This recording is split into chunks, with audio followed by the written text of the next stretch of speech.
자, 여러분 안녕하세요. 자, 여러분 우리 이번 시간에는요 챕터 3장 완전고용 하에서의 국민소득 결정에 대해서 한번 살펴보도록 하겠습니다. 자, 그 76페이지 가보시면은요 시장균형과 국민소득 결정 나와 있죠. 네, 그걸 한번 같이 보도록 할게요. 이쪽으로 오시죠. 자, 거기서는 우선 첫 번째로 우리가 이제 시장에 대해서 어차피 다루는 거 아니겠습니까? 그래서 이제 시장에서 어떤 균형 상태와 근데 이 시장 균형 상태가 여기서 이제 수평축에 나와 있는 게 Q가 아니라 이제 국민소득이잖아요. 그래서 이 국민소득이 어떻게 결정되는가 뭐 그 내용을 좀 보려고 합니다. 뭐 첫 번째 인트로 보시면은요. 거기 보시면 첫 번째 줄에 국민소득이 생산물 시장에서 수요 공급에 의해서 어떻게 결정되는가 그거를 얘기하려고 합니다.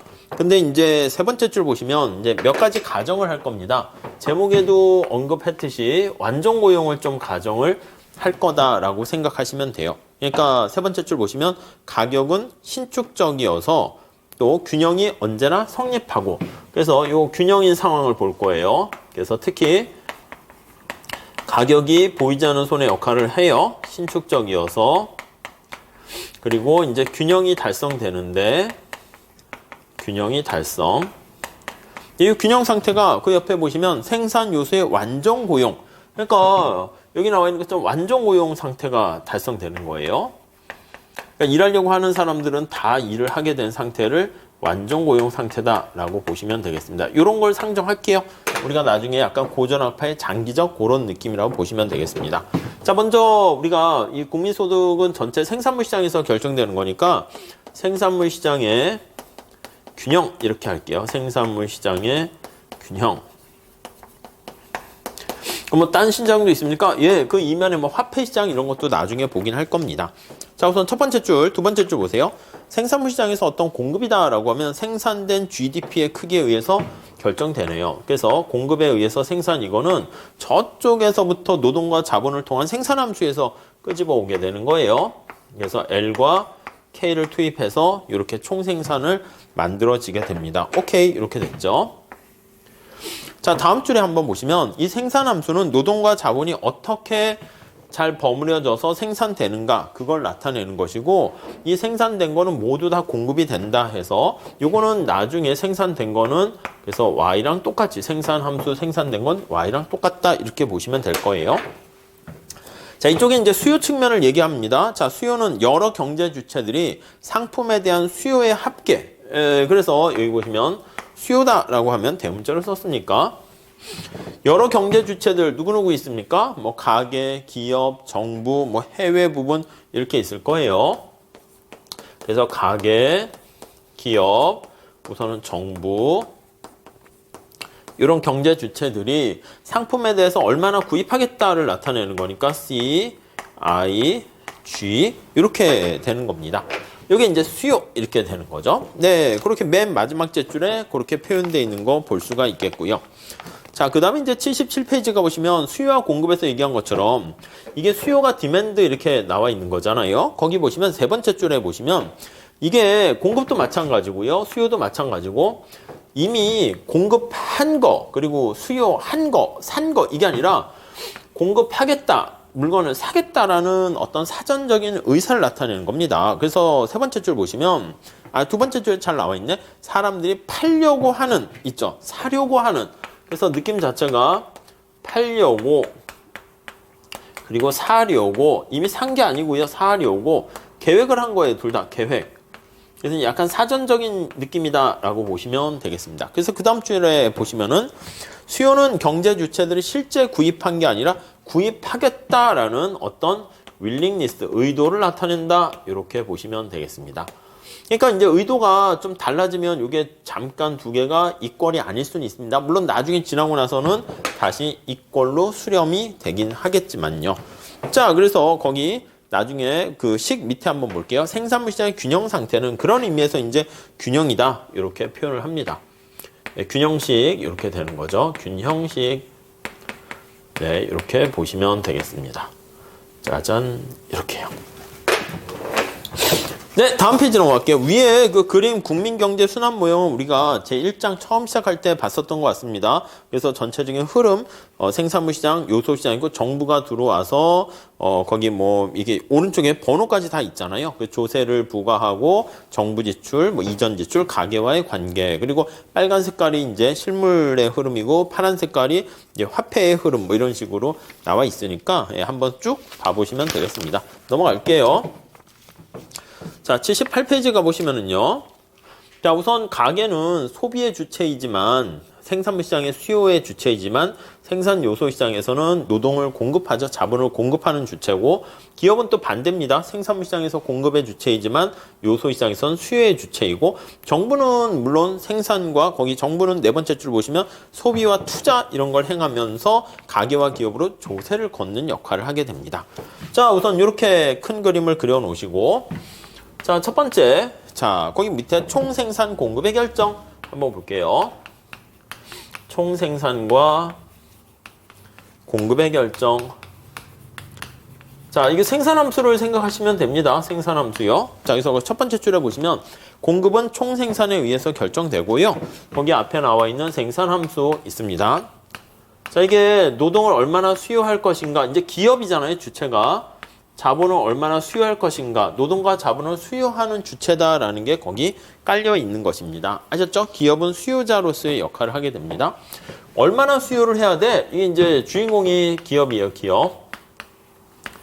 노동과 자본을 얼마나 수요해야 돼? 이 모든 기업의 행동은 어떤 걸 기반으로 둡니까? 라고 하면 이윤을 극대화한다라는 걸로 귀결돼요. 그래서 이윤 극대화를 추구하는 행동으로 보시면 되겠습니다. 아셨죠?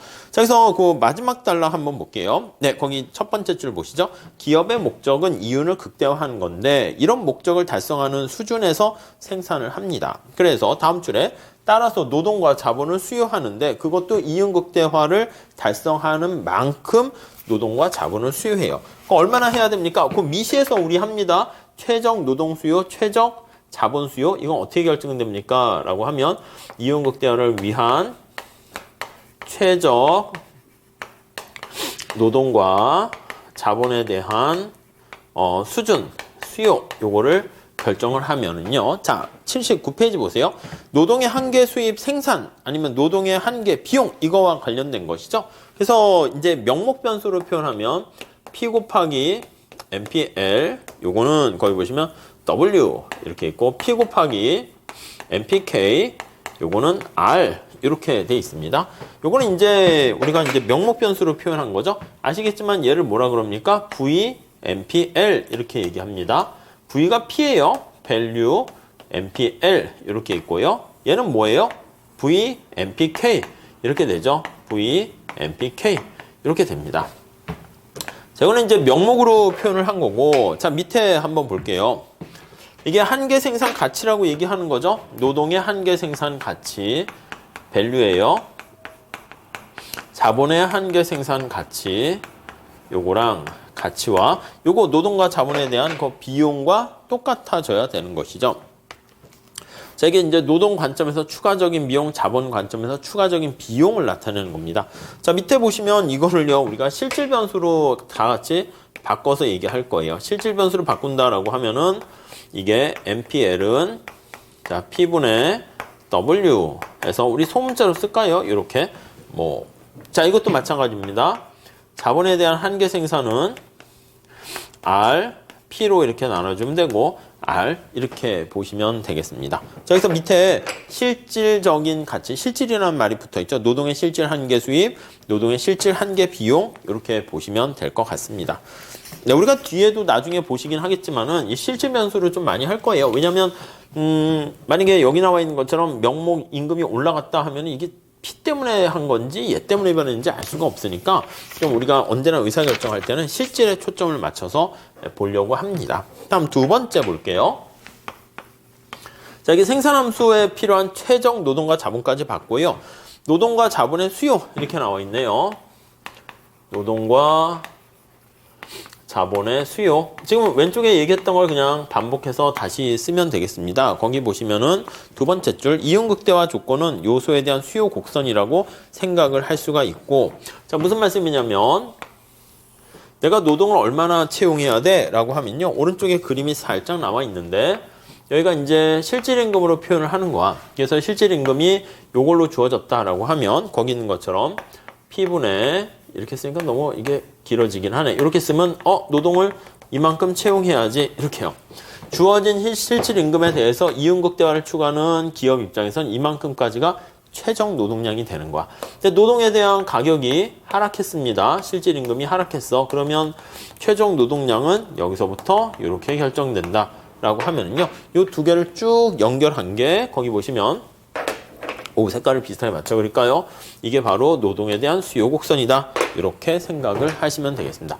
자본도 마찬가지입니다. 자본에 대한 수요도 주어진 생산 요소 가격이 얼마 이렇게 있잖아요. 이렇게 그럼 역시 마찬가지로 자본에 대한 수요도 우하향한다. 이렇게 정리를 하시면 되겠습니다. 네, 다시 왼쪽으로 가볼게요. 자, 노동과 자본의 공급 이렇게 나와 있고요. 물론 얘가 왜 우하향하는지는 아시겠죠? 한계 생산이 체감해서 그렇게 되는 거예요. 다시요. 여기 나와 있는 노동과 자본은 여기 보시면 아무 얘기 안 하면 한계 생산이 체감하는 거죠. 근데 우리 책에도 얘기한 것처럼 체감한다는 표현은 정확한 표현은 아니에요. 한계 생산이 노동을 증가시킬 때 감소한다 이래야죠. 체감이라는 건 이제 체감적으로 줄어든다 뭐 이렇게 얘기하는 거니까 그런 볼록한 형태가 돼야 된다고 얘기하는데 뭐 맞는 표현이에요. 그래서 한계 생산이 그냥 감소한다 그렇게 보시면 되겠고요. 자, 다음 노동과 자본의 공급 한번 볼게요. 3번 노동과 자본의 공급. 그러니까 이제 노동과 자본의 수요와 공급이 만나는 데서 최적 균형 노동과 자본량이 결정되는 거죠. 자, 우선 첫 번째 줄에 보시면 노동의 공급량과 자본의 공급량은 고정돼 있다는 것을 상정하고 얘기할게요. 그래서 얘네들은 어떻게 된다? 오른쪽에 그림 보시면 발을 붙이게 되면 고정됐다는 뜻입니다. 그래서 이렇게 고정된 걸로 하시죠. 그래서 노동의 공급은 고정돼 있어요. 자본에 대한 공급도 고정돼 있습니다. 이렇게. 그래서 얘는 전부 다 고정 되어 있다라고 보시면 될 것 같습니다. 자, 그렇게 정리를 하시죠. 자, 그 다음에 생산 요소 시장의 균형 이렇게 나와 있습니다. 이 네 번째 노동과 자본에 관련된 생산 요소 시장의 균형 이렇게 있어요. 자, 그러면 거기 보시면 요거 실질임금에 표현을 했고요. 실질 임대료율이라고 할까? 네, 그거에 표현했습니다. 노동과 자본을 각각 거기 표현을 했습니다. 자, 그래서 거기 보시면 세 번째 줄 보세요. 노동시장에서 가격 변수는 실질 임금이고 수량 변수는 노동 고용량입니다. 노동시장의 균형은 어디 평면에 나타냈습니까? 하면 실질 임금과 노동 고용량 이 평면에 나타냈고요. 요게 여기에 나타난 것이고 마찬가지입니다. 여기 보시면 이렇게 돼 있죠? 이렇게 실질 임대료율이 실질 자본 여기에 영향이 돼 있습니다. 자, 거기 말씀드린 것처럼 노동에 대한 한계 생산이 체감해요. 감소해요. 자본의 한계 생산도 감소합니다. 그래서 우하향한다라는 거 전제로 깔고 얘기를 하고 있습니다. 네, 이거는 뭐 당연한 얘기니까 살짝 체크만 하시고요. 자, 넘어가도록 하겠습니다. 자, 여기서 오른쪽에 81페이지에 나와 있죠. 첫 번째 줄에 한계 생산 감소의 법칙. 뭐 각주는 야 감소 이거 번역 좀 잘못된 거 아니냐? 맞아요. 근데 왜 감소해? 라고 하면은요. 왜? 자, 거기 네 번째 줄 있어요. 세 번째 줄. 한계 생산이 체감 감소한다고? 왜? 라고 하면은요. 이게 다른 생산 요소 투입이 고정되어 있기 때문에 그런 거죠. 그래서 네 번째 줄에 보시면 다른 요소의 투입량. 여기 노동시장에서는 자본이 고정된 거야. 그래서 다른 투입 요소가 여기선 자본이죠. 요소가 고정돼 있는 거예요. 고정. 뭐 약간 단기 느낌이라고 생각하시면 돼요. 여기선 노동이 고정돼 있는 거야. 그래서 다른 생산 요소가 고정된 상태에서 어떤 하나의 생산 요소를 증가시키게 되면 한계 생산은 감소한다라는 거 알 수가 있습니다. 그래서 우아하게 그린 거 확인할 수 있고요. 이 책의 장점은 거의 그림이 나와 있고요. 그림에 대한 해설이 작은 글씨긴 한데 굉장히 자세하게 나와 있어요. 그래서 사실은 본문 내용 살짝 보신 다음에 나중에는 그냥 그림만 잘 보셔도 뭐 괜찮을 것 같습니다. 자, 그러면 이제 균형이 어떻게 됩니까? 하면 다음 페이지로 가볼게요. 그러면 여기가 이제 균형이 되는 것이고 여기가 균형이 된다. 그래서 균형 고용량 이렇게 균형 자본의 수요량 이렇게 균형량이 결정되는 거 알 수 있습니다. 자, 그래서요 거기 보시면 두 번째 단락 볼까요? 고정되어 있다고 가정된 노동 공급이 균형에서는 모두 기업에 의해서 수요가 됩니다. 그래서 여기가 이제 균형이 이렇게 되는 거. 만약에 균형이 아니다. 예를 들면 거긴 높은 데서 했는데 높은 경우에 임금이 이렇게 높은 수준에서는 노동의 공급이 수요보다 많아요. 초과 공급이 발생하는 거야. 그럼 당연히 임금이 하락하게 되고요. 여기 보시면은 이 상황에서는 이게 초과 수요가 발생하죠. 그러면 수요가 큰 거니까 임금은 올라가게 되는 거 알 수 있습니다. 그래서 여기가 균형 이렇게 달성이 되는 걸 확인할 수가 있습니다. 그리고 이렇게 임금이 신축적이다라고 하려면 임금이 실질 임금이죠. 실질 임금이 신축적이기 때문에 신축적인 경우 여기 나와 있는 것처럼 일할 사람은 다 일을 하는 거야. 당연히 완전 고용에 달성된다라는 것을 알 수가 있습니다. 그래서 거의 빨간 색깔로 있습니다. 완전 고용 균형이 달성된다. 이렇게 정리하시면 되겠습니다. 네, 그래서 만약에 이렇게 불균형이 있으면 임금이 신축적이기 때문에 자본의 가격도 마찬가지고 바로 즉각 임금과 자본의 가격이 변할 수 있기 때문에 그런 것이죠. 자, 그래서 노동과 자본에 대한 여기 보시면 균형에서의 고용량이 결정되면 여기서 이제 총 생산량이 결정됩니다. 그래서 총 생산 공급 앞에 생산함수 얘기한 거 그걸 다시 가져오려고 합니다. 자, 그래서 거기 박스를 보시면은요 밑에 색깔 되어 있는 거 보시면 완전 고용 상태입니다. 노동과 자본 다 마찬가지입니다. 그래서 F 노동이 완전 고용되어 있는 상태고요. 자본도 정상적으로 풀 가동되어 있는 상태를 나타냅니다. 그래서 이렇게 나타낸 것을 완전 고용 풀이다라고 해서 F라고 썼습니다. 그래서 이게 완전 고용 상태에서의 국민소득 GDP 이렇게 보시면 되겠죠. 완전 고용 국민소득 GDP 아시겠죠? 자, 다시요. 기업이 이윤극대화를 추구하는 기업이 노동과 자본을 균형해서 가장 최적으로 사용을 하고요. 주어진 임금에서 일하려고 하는 사람들은 다 채용이 되기 때문에 그때 노동과 자본을 풀리 가동한 그때 산출량을 완전 고용 산출량 이렇게 보시면 되겠습니다. 네, 그 정도 봐주시면 되겠어요. 자, 이제 공급은 받고 이제 수요 측면을 보도록 할게요. 이건 6번에서 수요 측면 볼까요? 총생산과 관련된 수요 한번 볼게요. 총생산과 관련된 수요의 결정. 자, 공급은 완전 고용 산출량 수준에서 이렇게 딱 정해진 걸로 우리가 가정을 합니다. 이렇게요. 이게 딱 정해졌어요. 그 다음에 이제 수요 하면은 이쪽을 보도록 합시다. 자, 거기 보시면 첫 번째 줄 수요는 소비 수요, 투자 수요, 정부 지출. 이게 CIG가 바로 여기 나와 있는 총생산과 관련된 수요 이렇게 보시면 되겠어요. 자, 내용을 하나씩 봅시다. 우선 첫 번째 소비 수요 함수 이렇게 있어요. 소비 수요 함수 이렇게 돼 있습니다. 자, 거기 보시면 첫 번째 줄에 가계의 소비 수요는 가처분 소득에 비례하고 이자율에 반비례한다. 이렇게 얘기할 수 있어요. 자, 소비에 영향을 미치는 요인은 뭐가 있습니까? 라고 하면은요. 네, 가처분 소득이니까 이 텍스는 그냥 정해졌다라고 해서 바 이렇게 붙인 거예요. 그러면 내가 벌어들인 소득에서 세금을 뺀 나머지가 이거 우리가 디스포저블 인컴 이렇게 얘기한다고 그랬어요. D 이렇게 쓸게요. 플러스야, 플러스. 이해 가시죠? 그러니까 뭐 텍스가 증가하면 가처분 소득이 떨어지고 소득이 증가하면 가처분 소득이 올라가는데 가처분 소득에 비례하게 되겠고요. 그 다음 이자율이 또 영향을 미치는데 그 이자율에 반비례합니다. 이렇게 반비례합니다. 마이너스 이렇게 보시면 되겠습니다. 당연히 어떻게 됩니까? 이자율이 올라가면 사람들이 어떻게 돼? 자기가 갖고 있는 돈을 가지고 이거 소비할까 저축할까 하는데 이자율이 상승 시 사람들이 저축이 증가합니다. 저축이 증가하게 되면 네, 그러면은 당연히 어떻게 됩니까? 소비는 감소하게 됩니다. 그렇죠? 그러니까 이자율이 상승 시 소비가 감소하게 되는 거 알 수가 있어요. 오케이. 자, 그렇게 보시고 투자 수요 함수 봅시다. 2번. 투자 수요 함수. 투자 수요 함수. 자, 투자 수요 함수는요. 거기 밑에 씩 나와 있는데 이자율과 마이너스 관계다라고 보시면 되겠어요.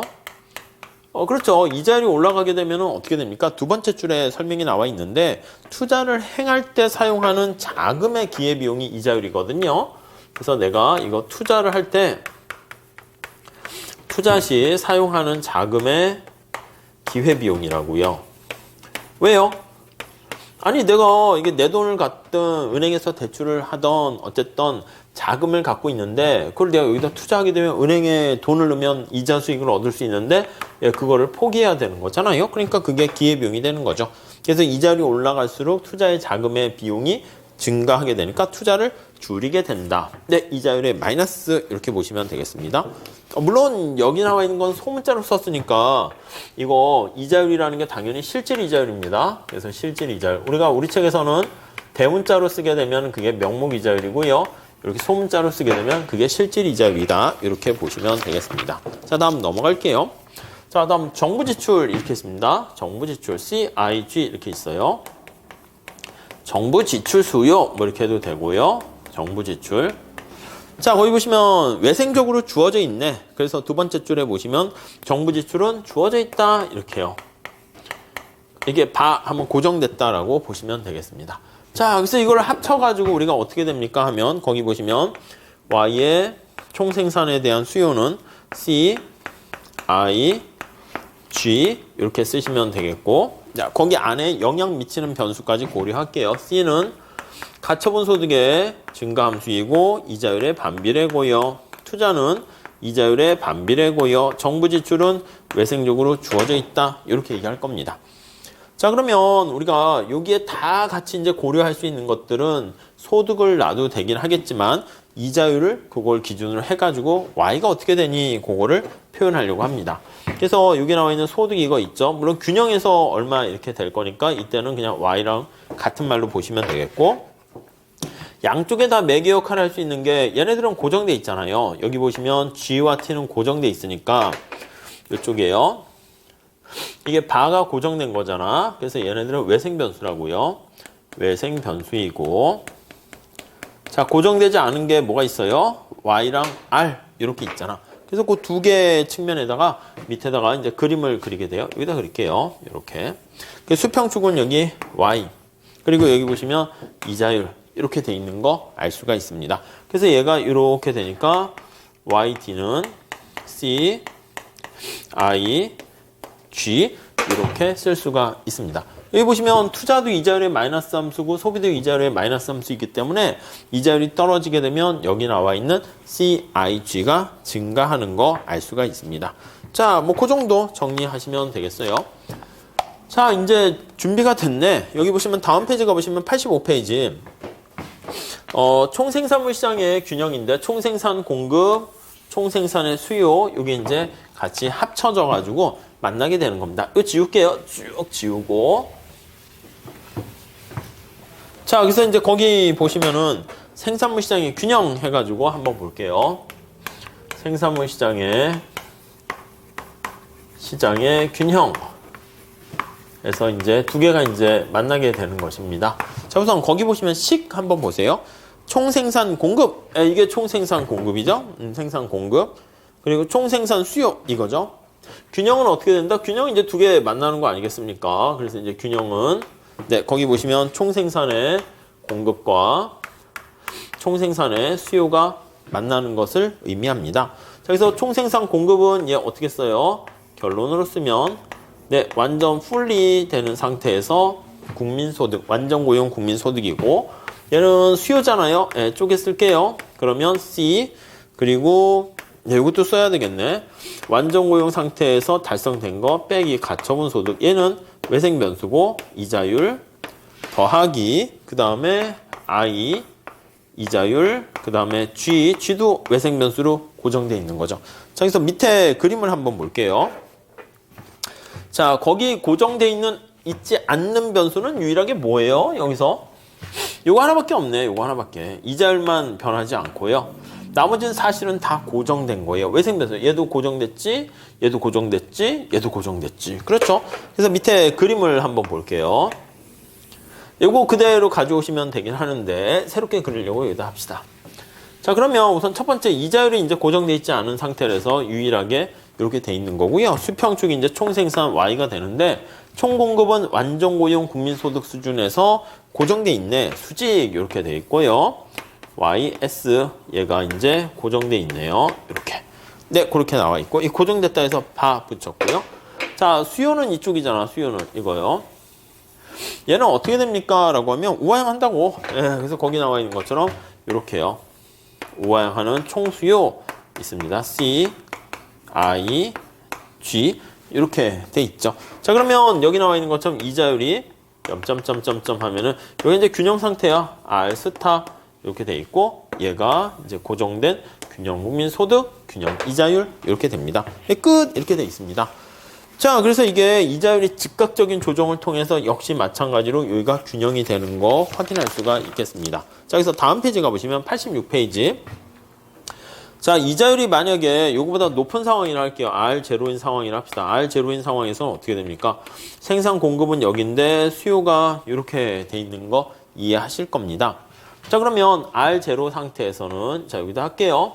R0에서는 어떤 상태냐면 수요와 공급 중에서 어떻게 됩니까 하면 이쪽이 부등호가 여기 공급이 수요보다 훨씬 더 큰 상황입니다. 자, 부등호가 아니라 여기가 이렇게 돼 있는 상태입니다. 그렇죠? 자, 그럼 어떻게 됩니까? 라고 하면요. 얘는 고정됐잖아. 고정됐으니까 안 움직인다니까. 얘는 고정, 이게 픽스드 돼 있다는 거에 항상 머릿속에 염두에 두셔야 돼요. 변하지 않습니다. 그럼 균형이 되려면 여기 나와 있는 수요가 증가해야 되지 않습니까? 여기서는 지금 초과 공급 상태야. 생산물 시장의 초과 공급 상태인데 상태에서 자, 이쪽 부분이 올라가야 돼. 올라가기 위해서는 어떻게 해야 됩니까? 얘가 이자율이 투자와 소비의 마이너스입니다. 마이너스. 이해되시죠?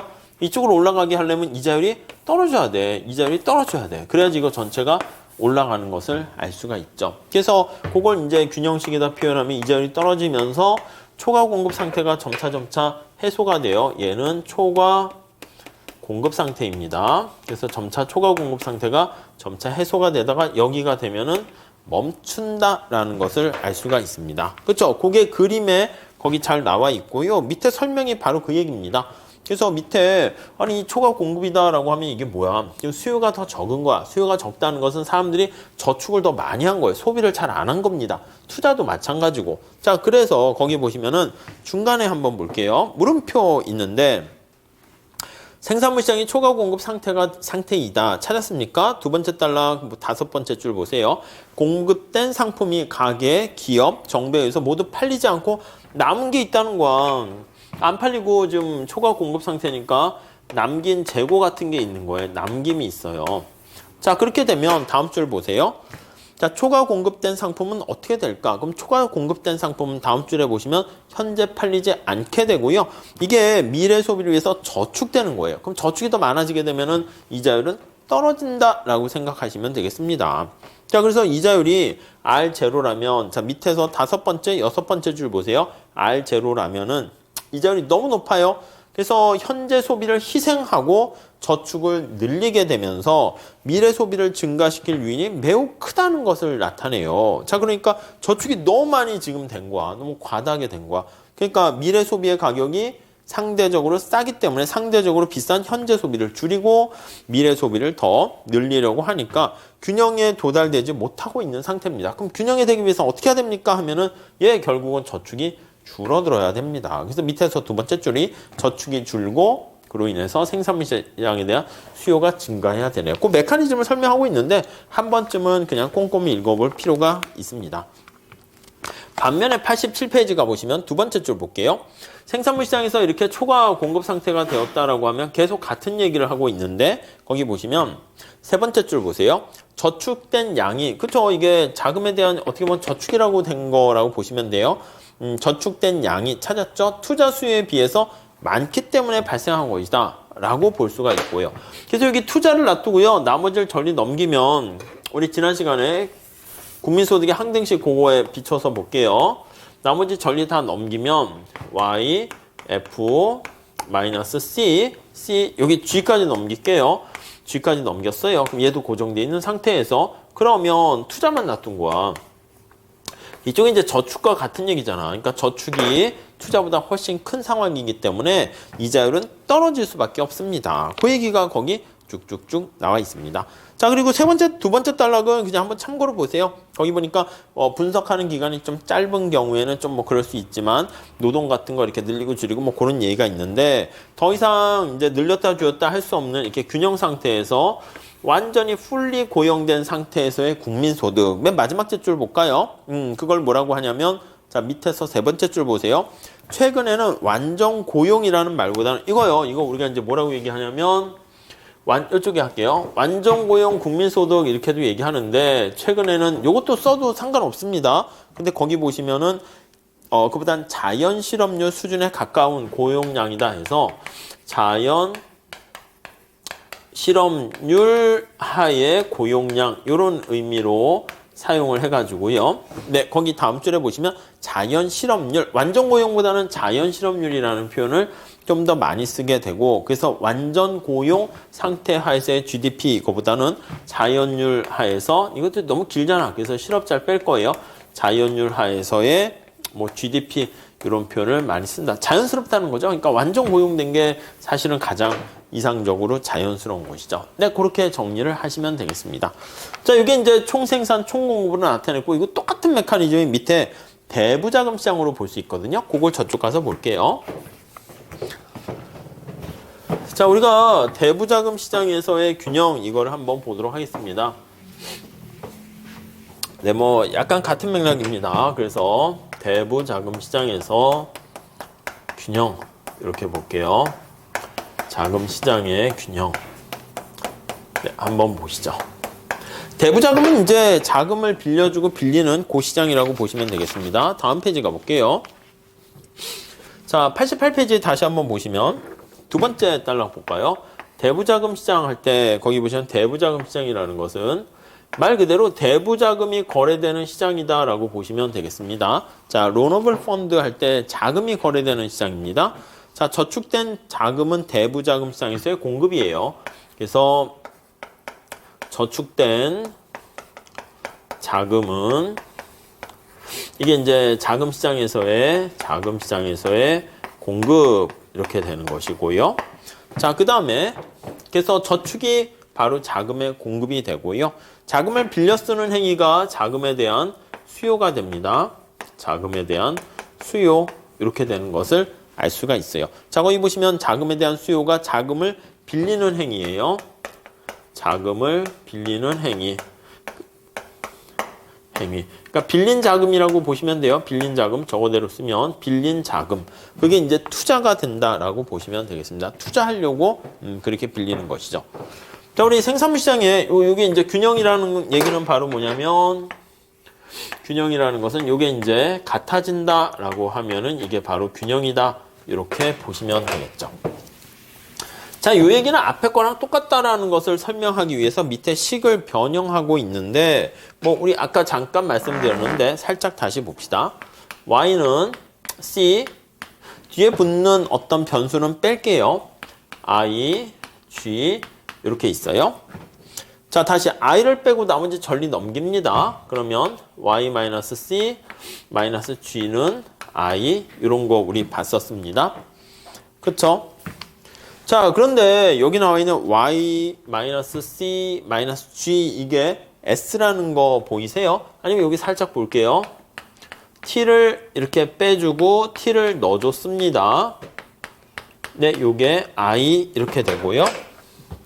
얘가 뭐야, 얘가 민간의 저축이죠. SP, 프라이빗 저축 이렇게 돼 있고 얘가 뭐예요? t-g가 sg 해서 정부 저축 이렇게 되는 거예요.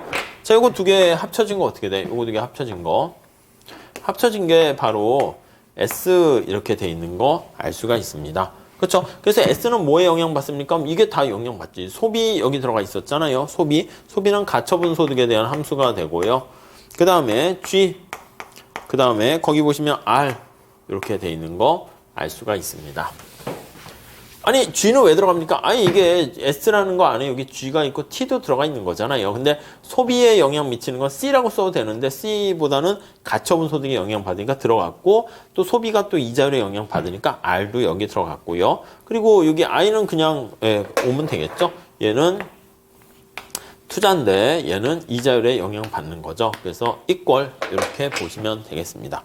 물론 투자가 나중에 보면 역시 소득에 영향받는 소득 유발 투자 고려하면 Y도 들어갈 수 있는데 여기서는 그냥 이자율에 대한 감소 함수다 이렇게 얘기했으니까 그렇게 봤습니다. 자, 맨 마지막 줄 보시면 네, 저축과 총저축은 총투자와 같다 이렇게 돼요. 이걸 읽을 때 뭐라고요? 총저축이고 총저축 이게 뭐예요? 총투자. 네, 이렇게 되는 거 알 수가 있겠습니다. 자, 그렇게 보시면 되겠고 생산물 시장에서 그래서 완전 고용이 달성된다는 것을 우리가 이용을 하게 되면 69페이지 가볼게요. 이게 이제 완전 고용 산출량에서의 국민소득 이렇게 돼 있죠. 오케이. 그리고 얘는 고정돼 있고요. 얘도 고정돼 있고요. 역시 뭐가 조정 역할을 합니까? 예, 여기 보시면 이자율이 조정 역할을 하는 거네. 그래서 이자율이 조정 역할을 하는 거예요. 얘가 이제 보이지 않는 손의 역할을 하는 거예요. 조정되는 역할을 해요. 이게 이제 보이지 않는 손인 가격이다. 이렇게 보시면 되겠죠. 자, 이걸 이제 그래프로 한번 나타낸 게 밑에 그래프가 되겠습니다. 자, 밑에 그래프 한번 잘 보시죠. 자, 우리 수직축에 어떤 변수가 있냐면 이자율이 이렇게 와 있고요. 여기서는 이제 사실 S도 있고 I도 있고 이제 따로따로 그려야 되는데 따로따로 그린 걸 이제 합쳐서 표현하는 겁니다. 자, 이자율이 투자에 대해서는 마이너스 관계가 되겠죠. 그래서 투자는 이자율에 대해서 마이너스다 해가지고 오하양 이렇게 표현을 한 것이고요. 그 다음에 저축에 대해서는 이제 플러스죠. 그래서 이자율이 소비에 마이너스니까 저축에 대해서는 플러스가 되고요. 그래서 여기도 이자율만 사실은 영향을 미치는 거예요. 왜요? 다른 건 고정됐잖아. Y라든가 T라든가 G는 다 외생 변수라고요. 그래서 그런 것들이 변하면 이제 곡선 자체가 이동하는 거 알 수가 있겠습니다.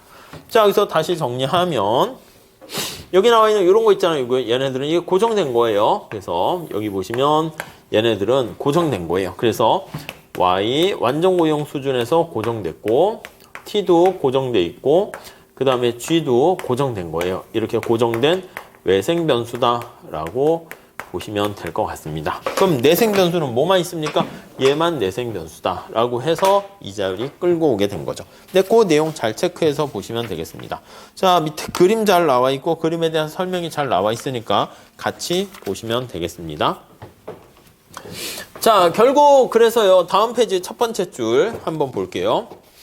자, 그래서 거기 마지막 줄 볼까요? 앞에 페이지 보시면 자, 생산물 시장의 균형식을 변형해서 이게 이제 대부자금 시장이 된 거야. 그래서 왜냐면 대부자금의 공급, 대부자금의 수요 이렇게 나타낸 거예요. 그래서 대부자금 시장 이렇게 나타냈고 대부자금 시장의 균형 여기를 살펴본 겁니다. 자, 생산물 시장의 균형이 달성되기 위해서는요. 대부자금 시장에서 자, 가계, 기업 다음 페이지 가보시면 정부 저축의 합이 기업의 투자와 일치해야 되네요. 그러니까 요게 사실은 우리는 순서를 바꿀 수밖에 없네. 자, 위에 그림 보시면 총생산이 있고 얘가 완전 고용 산출량 수준에서 고정돼 있고요. 역시 이자율이 이제 조정 역할을 하는 것이죠. 그리고 여기 보시면 색깔 맞춰 그릴게요. 네, 이게 이제 자금에 대한 공급이 바로 저축이 되는 건데 그게 이게 총 생산 공급이 되는 것이고요. 자금에 대한 수요가 거기 나와 있는 총 수요가 된다라고 보시면 되겠습니다. 얘가 자금에 대한 수요.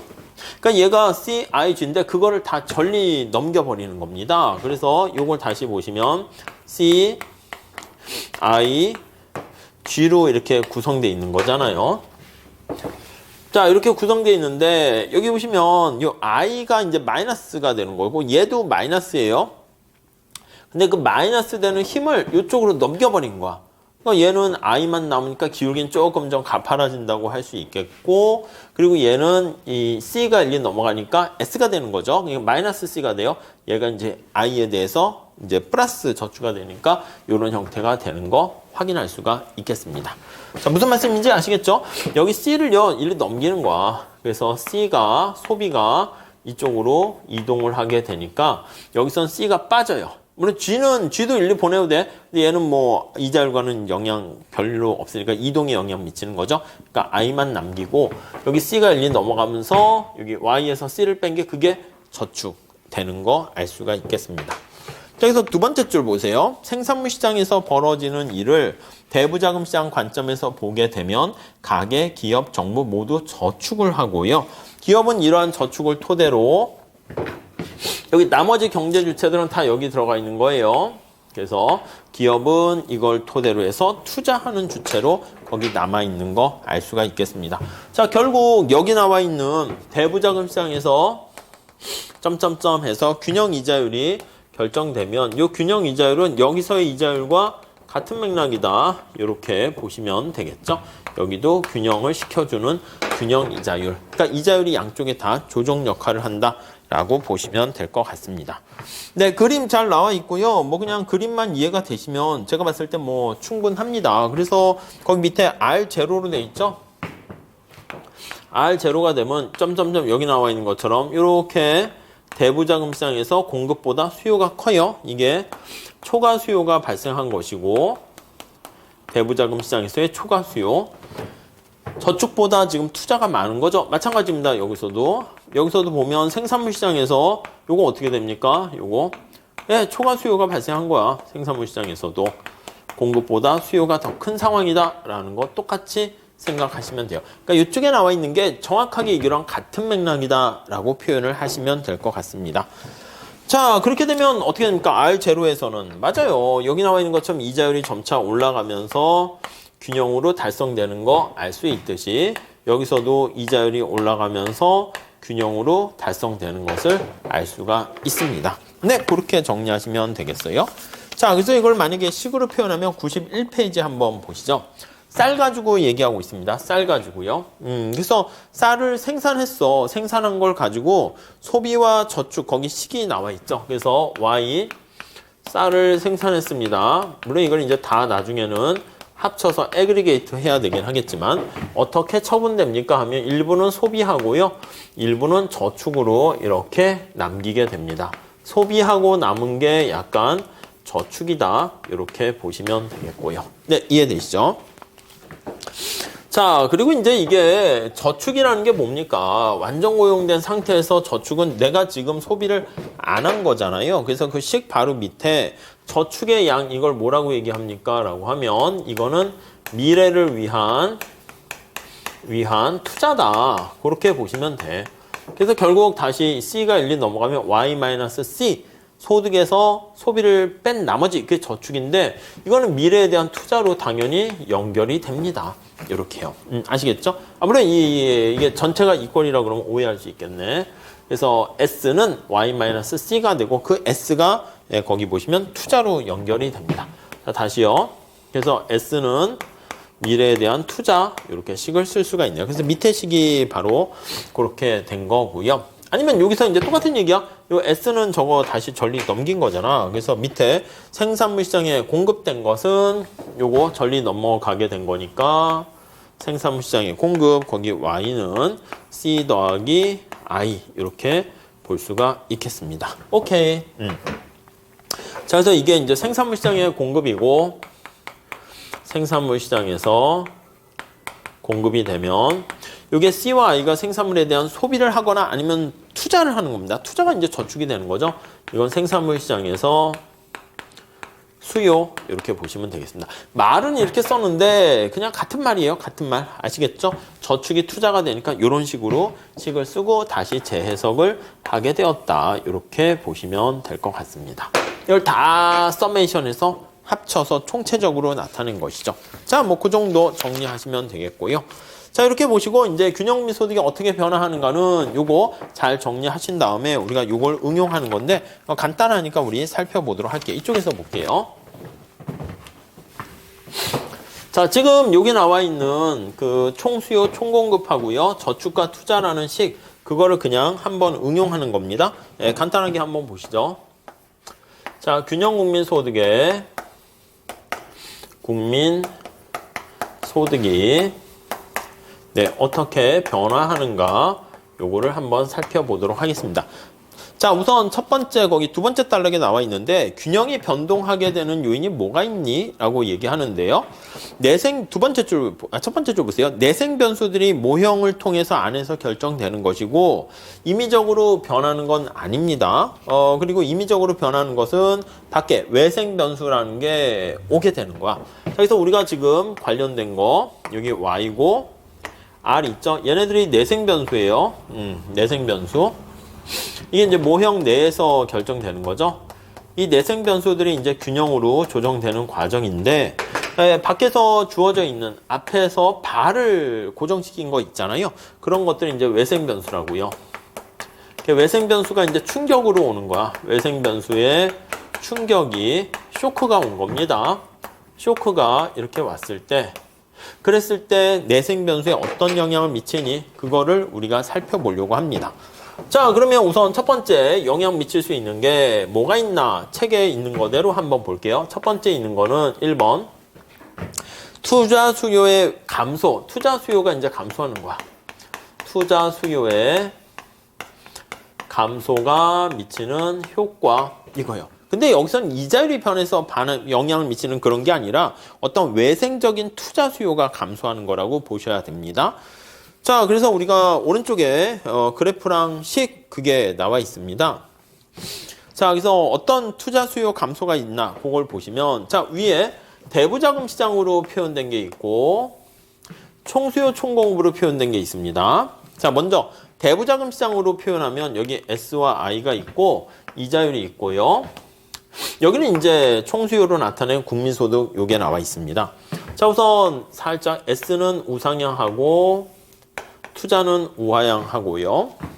얘는 완전고용 국민소득 수준에서 수직이고 여기요. 얘는 우하향하게 돼 있습니다.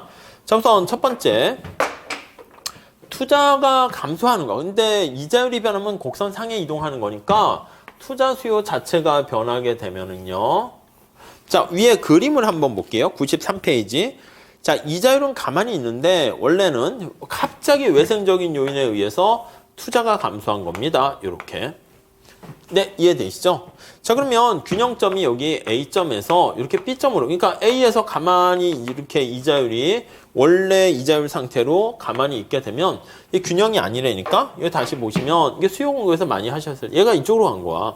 그러면 여기 대부자금 시장에서 어떤 일이 발생한 겁니까? R0에서는 맞아요. 여기 초과 공급이 발생한 거야. 이렇게 대부자금 시장에서 excess supply 초과 공급이 발생하는 겁니다. 그럼 대부자금 시장에서 공급이 자금의 공급이 많게 되면 이자율이 내려갈 수밖에 없다니까 내려가서 여기가 가면 균형이 이렇게 되는 거 확인할 수가 있겠습니다. 그래서 R1이 돼서 이렇게 되면 균형돼요.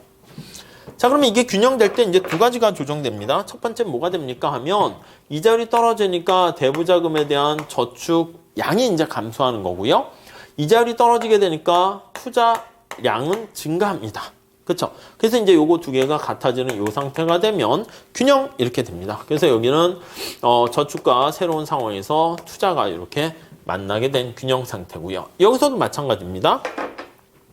예, 투자 수요가 감소하게 되면은 거기 나와 있는 것처럼 얘가 투자 수요가 감소하니까 이렇게 감소하게 되는 거 알 수가 있어요. 그러니까 원래 여기가 A점이었었는데 이 상태에서 얘가 밑으로 이렇게 내려가 버린 거예요. 내려가 버리면 어떻게 돼? 여기요. 똑같이 생산물 시장에 대한 이렇게 초과 공급 상태가 됐다라는 것을 알 수가 있습니다. 자, 그럼 어떻게 된다? 역시 마찬가지로 이자율은 떨어져야 돼. 그래서 R0에서 R1으로 하락해서 여기로 오게 되면 스톱 해서 멈추게 된다라고 보시면 되겠습니다. 자, 그러니까 여기 생산량은 요거는 그냥 가만히 완전 고용 산출량 수준에서 그대로 멈춰 있는 거 확인할 수가 있겠죠. 자, 이거 식으로도 볼 수가 있어요. 그래서 우리가 먼저 93페이지 거기 식을 한번 보시면 첫 번째 줄 식 보세요. 요거요. 완전 고용 산출량 수준에서는 얘는 고정되어 있는 상태야. 보이시죠? C요. C도 여기 가처분 소득은 얘 고정되어 있고 빼기 텍스도 고정되어 있고요. 이자율이 이제 조정 역할을 하게 되겠죠. 이자율만 살려두시고 자, 그 다음에 투자요. 투자도 요거 이자율에 영향 받으니까 살려두시고 정부 지출도 외생적으로 고정돼 있는 상황입니다. 자, 그런 상황인데 어떤 외생적인 투자 수요가 감소하면 얘가 쑥 내려간 거예요. 그 이쪽에 쑥 내려갔어요. 그럼 어떻게 돼? 이 꼴이 아니고 얘가 이제 커지게 된다고. 그러면 여기 바로 이제 생산물 시장에서 여기 보시면 초과 공급 상태가 됩니다. 근데 얘 어떻게 돼? 얘 고정돼 있다니까?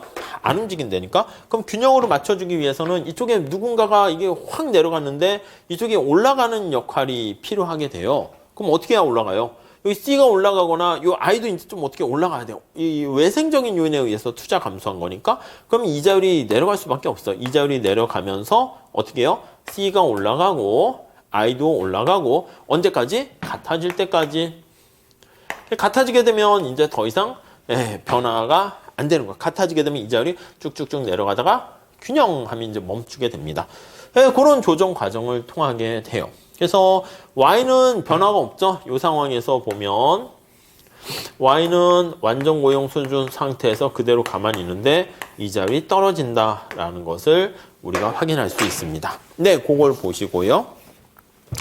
자, 그 다음에 이제 거기 그림 바로 밑에 보시면 총 수요가 이렇게 줄어들게 되는 것을 우리가 확인할 수가 있고요. 그래서 이자율이 내려가면서 곡선 자체가 이동하는 건 아니고 내려가면서 이자율이 내려가면서 여기 수요량이 총 수요량이 증가하는 거죠. 총 공급량 그대로 가만히 있는 거예요. 그래서 여기 균형이 되면은 오케이, 그때 멈추게 됩니다. 아시겠죠? 자, 다음 페이지에 이제 똑같은 걸 대부자금 시장 가지고 얘기하고 있습니다. 여기 보시면 대부자금 시장에서 대부자금의 공급은 이자율의 플러스 관계고 대부자금의 수요하면 얘가 마이너스 관계에 있습니다. 얘는 플러스고 얘는 마이너스예요. 원래 이제 균형 상태였었는데 지금 얘기한 것처럼 투자 수요가 감소한 거야. 이자율과 상관없는 외생적인 투자가 감소한 겁니다. 그럼 부동호가 이렇게 돼요. 똑같이. 자, 그러면 어떻게 돼야 됩니까? 맞아요. 이 이자율이 조정 역할을 해야 된다니까. 초과 수요 상태가 초과 공급 상태가 발생한 겁니다. 그럼 이걸 이제 균형으로 맞춰주기 위해서는 어떻게 해야 됩니까? 라고 하면 이자율이 내려가면 얘가 내려가겠죠? 이자율이 내려가면 얘가 이제 올라가겠죠? 그래서 언제 이게 같아질 때가 균형 이렇게 보시면 될 것 같습니다. 아셨죠? 네, 그렇게 정리를 하시고요. 다음 두 번째 충격을 한번 볼게요. 자, 두 번째는 정부 지출 증가 효과 한번 볼게요. 자, 정부 지출은 외생적으로 주어져 있는데요. 정부 지출이 증가하게 되었다라고 나타나는 효과를 한번 살펴보도록 할게요. 자, 우선 그래프도 거기 있어요. 그래프 다음 페이지 뒤에 한번 보도록 하겠습니다. 자, 역시 우리 책에서는 총수요 총공급 있고 대부자금 시장 있는데 저는 순서를 바꿀게요. 뭐 이유는 없고 그냥 앞에 바꿔놨으니까 바꿔놓고 한번 해봅시다. 자, 여기 S가 있고요. 여기 투자가 이렇게 있습니다. 근데 여기 S가 나와 있는 것은 이게 G가 거기 나와 있는 것처럼 이렇게 고정되어 있는 상태입니다. 자, 여기서도 자, 완전 고용 상태에서 총 공급이 있고 여기 보시면 총 수요가 이렇게 있는 상태예요. 자, 뼈대만 그리시면 될 것 같습니다. 우선 첫 번째 정부 지출이 거기 보시면은 증가한 효과로 이렇게 한번 살펴보도록 할게요. 이렇게요. 정부 지출이 증가하게 되면 이게 정부 지출 증가하면 정부 지출 증가로 저축이 감소해요. 왜요? 외생적인 요인으로 감소한 거야. 이게 저축과 투자가 같을 때 균형이라고 그랬는데 이 저축 속에 이게 우리가 보이셔야 돼. 민간 저축과 정부 저축의 합으로 구성되어 있죠. 민간 저축과 더하기 정부 저축의 합으로 구성되어 있습니다. 자, 그럼 다시 또 보이셔야 돼. 요 민간 저축은 뭐예요? 전체 우리 국민 소득 있었을 거 아닙니까? 거기서 세금을 뺀 다음에 소비를 뺀 게 이게 민간 저축이 되겠고요. 요게 요거예요. 다음 정부 저축은 뭡니까? 정부 저축은요. T에서 G를 뺀 게 바로 정부 저축입니다. 이렇게 된 거 아실 거예요. 자, 그런데 여기 보시면 정부 지출이 증가하면 얘가 올라간 거라니까 이 G가 올라간 거라니까 G가 올라가게 되면 어떻게 됩니까? 정부 저축이 이게 올라갔으니까 떨어지는 거예요. 그렇죠. 정부 저축이 떨어지니까 이게 총 저축 자체가 떨어져. 그러니까 이게 내려가 버리니까 부등호가 오른쪽이 큰 거야. 이해되시죠? 자, 근데 이게 이자율이 변해서 저축이 떨어진 게 아니라 여기 나와 있는 외생적인 요인에 의해서 저축이 감소한 거죠. 그래서 저축이 감소했기 때문에 곡선 자체가 이동합니다. 곡선 자체가 이동을 해요. 자, 그러면 거기 그림에도 잘 나와 있는 것처럼 자, 우선 첫 번째로 균형점이 여기가 A점이었다가 이렇게 B점으로 가게 된 것을 알 수가 있습니다. 만약에 이렇게 왼쪽으로 슉 갔는데 이게 쏙 없어진 거예요. 그럼 만약에 이자율 수준이 여기 가만히 있으면 여기 이자율이 R0였다라고 하면 여기 어떤 일이 발생합니까? 맞아요. 자금 시장에 대부자금 시장에서의 공급보다 투자가 더 커요. 초과 수요 상태가 발생하는 거예요. 그럼 이 초과 수요 상태를 해결할 때 우리 이자율이 조정할 수 있잖아. 어떻게 해야 됩니까? 수요를 당연히 많은 거니까 이자율이 올라가는 거야. 올라가게 되면 어떻게 돼요? 그럼 투자가 이렇게 감소하게 되고 이자율이 올라가면서 이게 다시 저축률은 증가하는 거야. 저축은 증가하는 거야. 그래서 R1으로 가게 되면 균형해서 멈추게 됩니다. 여기로 가게 되면. 여기서. 오케이. 이해가 돼 있죠? 자, 마찬가지입니다. 여기서도 그대로 가져올게요. 자, 정부 지출이 증가하게 되면 여기 있는 것처럼 얘가 C, I, G로 구성되어 있는데 G가 올라간 거야. 외생적인 요인 때문에 올라갔기 때문에 이자율이 R0였었는데 여기 균형 상태였어요. 얘가 이렇게 올라간다니까 이렇게 올라가요. 그럼 얘가 점점점점점 없어지잖아. 그러면 이 이자율에서는 어떻게 돼? 초과 수요가 발생하게 되는 거죠. 역시 왼쪽하고 똑같습니다. 그래서 여기 초과 수요 상태가 발생하는 겁니다. 이렇게요. 그 어떻게 해야지 이제 균형이 됩니까? 라고 하면요. 왼쪽과 똑같습니다. 이자율이 올라가야 돼. 이렇게. 이자율이 올라가서 점점점점점 여기가 되면 R1이 되면 균형 이렇게 되는 거 알 수 있어요. 근데 여기서 이자율이 올라가면 얘야 뭐 변함없죠. 얘는 그냥 고정돼 있으니까. 여기 나와 있는 소비와 투자가 감소하는 거예요. 그래서 이자율이 상승하면서 여기 나와 있는 소비가 감소하고 투자가 감소해요. 그러면서 다시 균형 상태가 되는 거 알 수가 있어요. 자, 그래서 이렇게 정부 지출 증가가 여기 나와 있는 민간의 소비와 투자를 밀어내버리잖아요. 여기 살짝 지울게요. 이렇게 지웁시다. 자, 그래서 민간의 소비와 투자를 이렇게 밀어내는 작업을 한다라는 것을요. 이거를 자, 거기 보세요. 96페이지 한번 보세요. 밑에서 뭐 중간에 빨간 글씨로 잘 돼 있네. 구축 효과라는 말이 있죠. 구축 효과. 크라우딩 아웃 이펙트라는 거로 얘기합니다. 크라우딩 아웃 이펙트 이렇게 표현을 하게 되네요. 자, 그래서 그 단락 한번 볼게요. 자, 96페이지 거기 보시면은 7번째 줄입니까? 하지만 완전 고용 상태를 가정한 지금의 경우에 정부의 개입이 소득을 늘리지 못하고 민간 지출이 증가한 만큼 민간의 수요가 위축됩니다. 민간의 수요가 줄어들어요. 자, 그래서 거기 나와 있는 것처럼 2줄, 3줄 빨간 색깔 한번 보세요. 이처럼 정부 지출의 증가가 민간 지출을 감소시키는 것을 구축 효과가 발생했다. 예, 이렇게 정리를 하시면 되겠습니다. 완전 고용 상태에서는요, 우리 이렇게 보시면 돼요. 요거 다시 정리하면 완전 고용 상태에서는 얘가 고정돼 있다니까. 그래서 C, I, G 이렇게 있어요. 이게 이제 갈비탕이 이게 뭐 300개면 300개 더 이상 늘어날 수 없어요. 이게 고정 이렇게 돼 있는 상태입니다. 근데 공무원들이 와가지고 자, 갈비탕 좀 더 주세요. 그러면 어떻게 돼? 아니 300개 주어져 있는 상태에서 이쪽이 증가하면 민간의 투자나 소비가 이렇게 줄어들 수밖에 없습니다. 이걸 보다 그게 바로 구축 효과다. 이렇게 보시면 되겠습니다. 아셨죠? 그렇게 정리하시고요. 자, 그 다음에 조세 증가 효과 한번 볼게요. 조세 증가하게 되면은 이게 요 반대라고 생각하시면 돼. 정부 지출이 증가했잖아요. 여기서 정부 지출 증가하게 되면 이게 정부 지출 증가는 조세 감소랑 똑같습니다. 그러니까 정부 지출 증가는 조세가 이자율과 상관없는 감소하는 거랑 효과가 똑같다. 이렇게 생각하시면 돼요. 그러니까 뭐 사실은 3번에 보시면 조세 증가 효과는 어떻게 됩니까 하면 정부 지출 감소 효과랑 똑같아요. 그래서 얘가 우측으로 이동하는 걸로 보시면 되겠고 얘가 좌측으로 이동하는 걸로 생각하시면 되겠습니다. 그림도 똑같아요. 뭐 더 설명드릴 건 없을 것 같습니다. 그래서 조세와 관련된 증가 효과 나와 있는 건데 정부 지출 감소라고 생각하시면 되니까 그대로 잘 좀 정리해서 보시면 되겠습니다. 자, 그래서 챕터 3장 완전 고용하에 국민소득과 관련된 결정은 이 정도로 마무리하고요. 다음 시간에 챕터 4장 우리 같이 한번 공부하도록 하겠습니다. 감사합니다.